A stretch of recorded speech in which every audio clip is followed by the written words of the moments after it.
Assalamualaikum warahmatullahi wabarakatuh. Selamat pagi anak-anakku semua. Bagaimana kabar kalian pagi hari ini? Alhamdulillah luar biasa, pasti bisa, Allahu Akbar. Materi tematik kita pagi hari ini yaitu di tema 5G, peristiwa dalam kehidupan. Subtema 1, pembelajaran 1 dan 2. Sebelum kita mulai pembelajaran kita pagi hari ini, terlebih dahulu kita membaca doa bersama-sama. Bismillahirrahmanirrahim. Rabbi zidni ilman warzuqni fahma.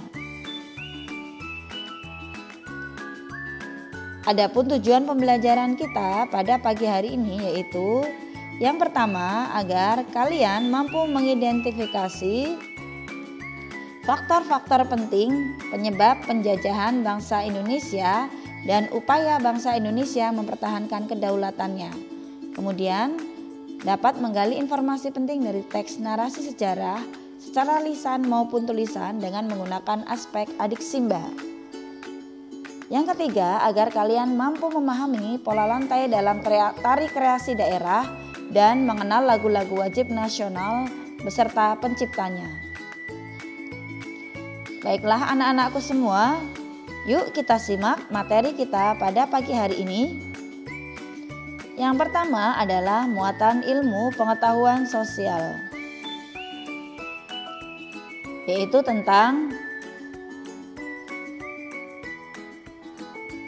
menjelaskan proses kedatangan bangsa-bangsa Eropa di Indonesia.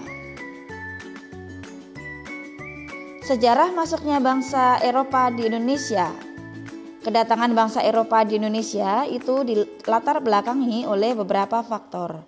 Faktor utamanya adalah yang pertama, peristiwa direbutnya Konstantinopel ke tangan Kesultanan Turki Ottoman pada tahun 1453. Konstantinopel merupakan ibu kota dari Kekaisaran Romawi. Kemudian yang kedua, penemuan teknologi pelayaran. Serangkaian penemuan teknologi pelayaran merupakan faktor penting bangsa Eropa untuk berlayar menuju Kepulauan Nusantara. Kemudian yang ketiga, semangat dan dorongan untuk mendapatkan kekayaan atau gold, kemudian meraih kejayaan, glory, dan menyebarkan agama atau gospel.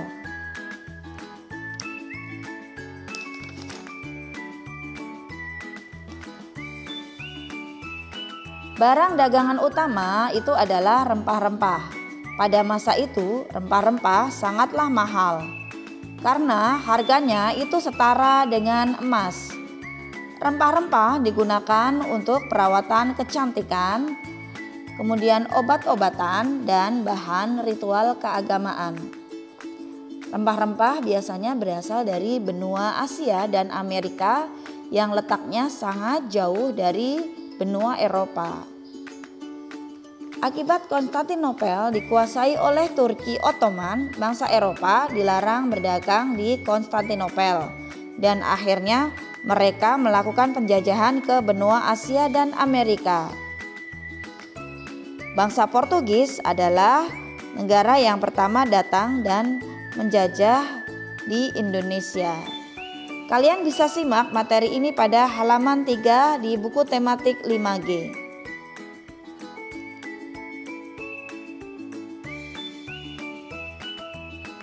Kemudian masa penjajahan bangsa Portugis di Indonesia. Bangsa Portugis datang pertama kali yaitu pada tahun 1512 dipimpin oleh Alfonso de Albuquerque dan mengadakan perjanjian dagang dengan kerajaan Sunda atau Pajajaran. Isi perjanjiannya antara lain membangun benteng dan gudang di Sunda Kelapa. Pada tahun 1526, kerajaan Sunda ditaklukkan oleh kerajaan Demak dan pada tahun 1527 Portugis diusir oleh kerajaan Demak karena Demak khawatir akan keberadaan Portugis di Indonesia. Pada masa itu Demak dipimpin oleh Sultan Fathahillah. Setelah diusir dari Sunda Kelapa, Portugis menjalin kerjasama perdagangan rempah dengan Kesultanan Ternate di Maluku. Kerjasama tersebut berakhir setelah Sultan Baabullah berhasil mengusir bangsa Portugis dari Ternate. Kemudian masa penjajahan bangsa Belanda di Indonesia. Belanda datang pertama kali di Banten pada tahun 1596 di bawah kepemimpinan Cornelis de Houtman. Akan tetapi kedatangan Belanda tersebut diusir oleh rakyat karena kelakuan dari Cornelis de Houtman dan anak buahnya yang sangat kasar dan tidak disukai oleh rakyat Banten. Akibatnya pasukan mereka diusir dari Banten. Setelah itu Belanda mengirimkan ekspedisi kedua yaitu di bawah pimpinan J.V. van Neck pada tahun 1598 sampai 1600. Ekspedisi tersebut berhasil sampai ke Banten dan Kepulauan Maluku. Pada awal tahun 1600-an bangsa Portugis berhasil diusir dari Kepulauan Maluku. Sejak itu Belanda memonopoli perdagangan rempah-rempah di sana. Kemudian Belanda mendirikan kongsi dagang besar yang kemudian diberi nama Verenigde Oost-Indische Compagnie atau VOC. VOC resmi berdiri pada tanggal 20 Maret 1602. Dengan dalam bahasa Indonesianya adalah Persekutuan Maskapai Perdagangan Hindia Timur. Kongsi dagang tersebut kemudian membuat kantor pertamanya di daerah Banten dengan dipimpin oleh François Wittert. Kedatangan bangsa Belanda ke Indonesia bertujuan untuk menguasai kekayaan alam serta sumber daya manusia Indonesia. Tujuannya yaitu untuk memupuk kekayaan serta menciptakan kemakmuran bagi rakyat Belanda. Hal itulah yang menyebabkan perlawanan berbagai daerah di Indonesia. Kemudian materi yang selanjutnya yaitu adalah muatan pembelajaran bahasa Indonesia.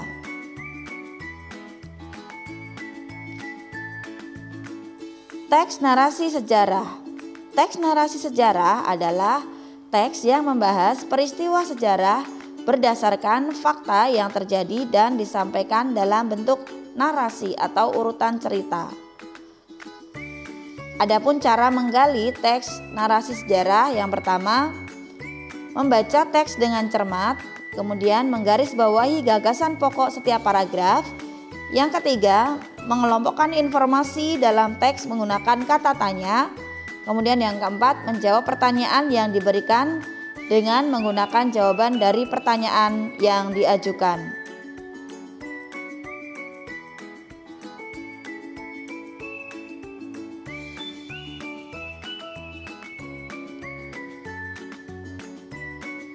Contoh dari teks narasi sejarah adalah sejarah masuknya bangsa Eropa, kemudian masa penjajahan bangsa Portugis di Indonesia, dan yang terakhir masa penjajahan bangsa Belanda di Indonesia. Kalian bisa simak di buku tematik kalian halaman 12 sampai 13.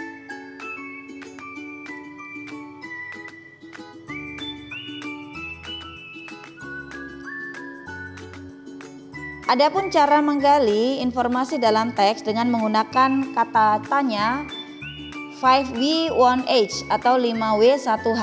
Apa itu 5W1H? Yaitu kata tanya yang berupa yang pertama what, apa. Digunakan untuk menanyakan nama atau jenis peristiwa yang terjadi dalam teks. Kemudian yang kedua adalah where, di mana. Digunakan untuk menanyakan tempat berlangsungnya peristiwa dalam teks. Kemudian yang ketiga adalah when, kapan, digunakan untuk menanyakan waktu terjadinya peristiwa dalam teks.